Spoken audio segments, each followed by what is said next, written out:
Senhor esteja convosco. Ele está no meio de nós. Proclamação do Evangelho de Jesus Cristo, segundo São Mateus.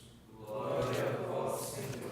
Naquele tempo, disse Jesus: Ai de vós, mestres da lei e fariseus hipócritas!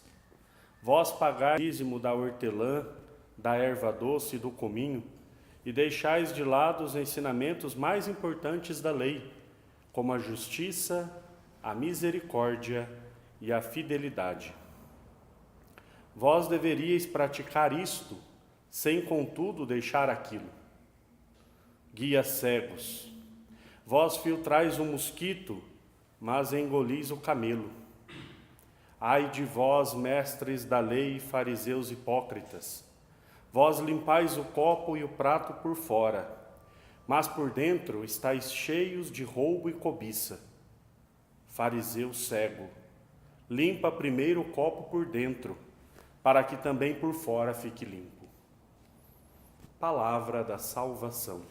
Glória a vós, Senhor.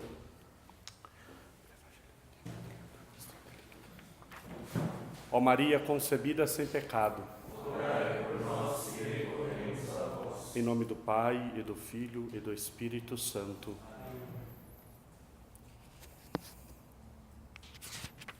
Jesus hoje está bravo.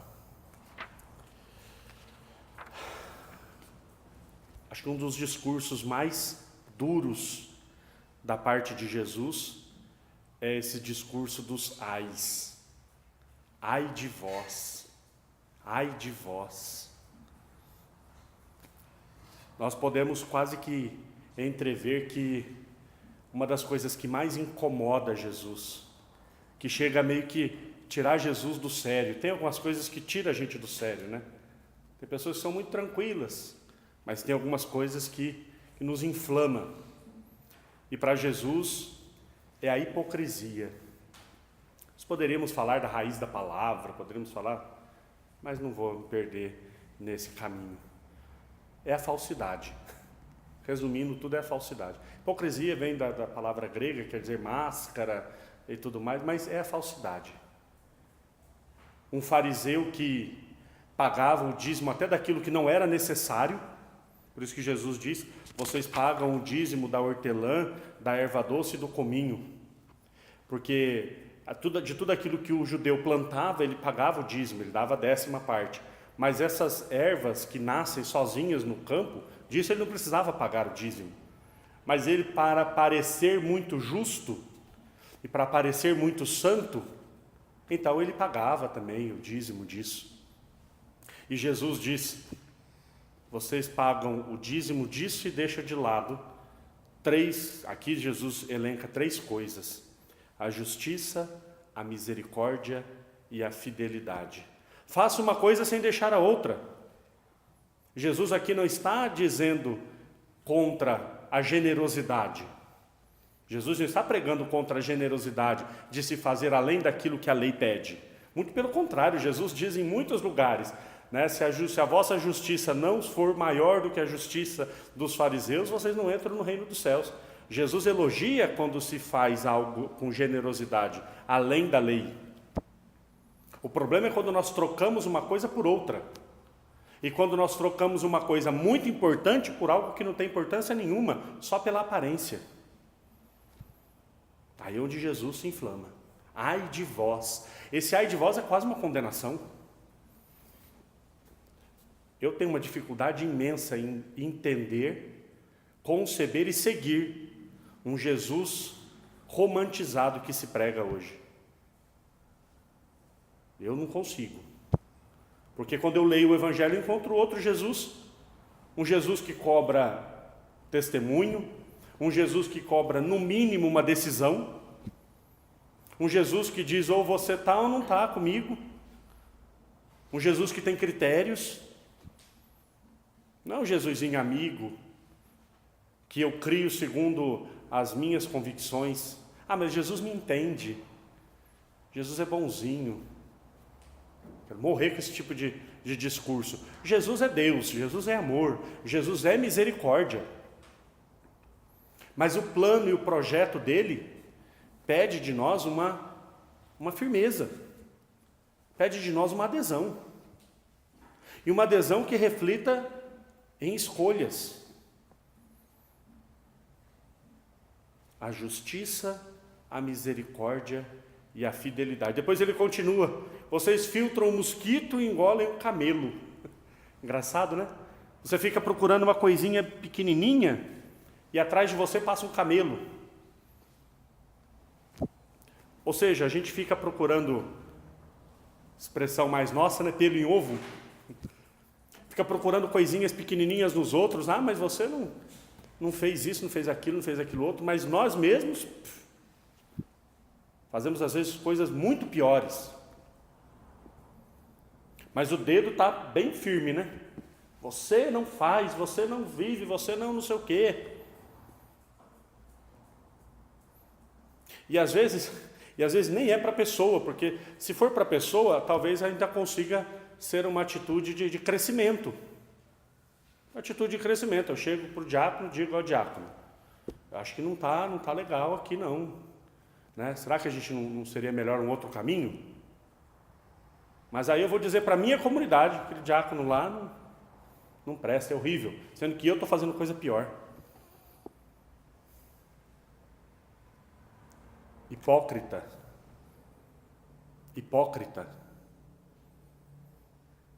Ai de nós, se cairmos nessa tentação da hipocrisia. Ai de nós.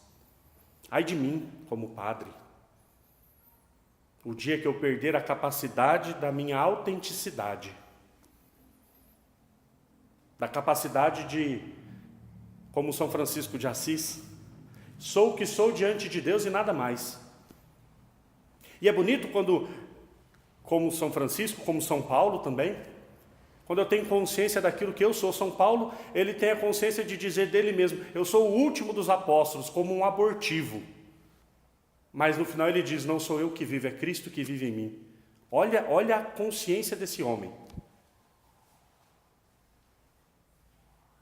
De poder até diante de Jesus dizer: eu tenho os meus pecados, eu sou pecador, eu sou falho. E é claro que nós temos que dizer isso. Graças a Deus, hoje mesmo fui me acusar diante do sacerdote e receber a absolvição sacramental. Temos que fazer isso, mas nós temos que ter a consciência de quem nós somos. Não almejar nem mais e nem permitir que digam que somos menos. Essa é a nossa dignidade. Para que não caiamos na hipocrisia.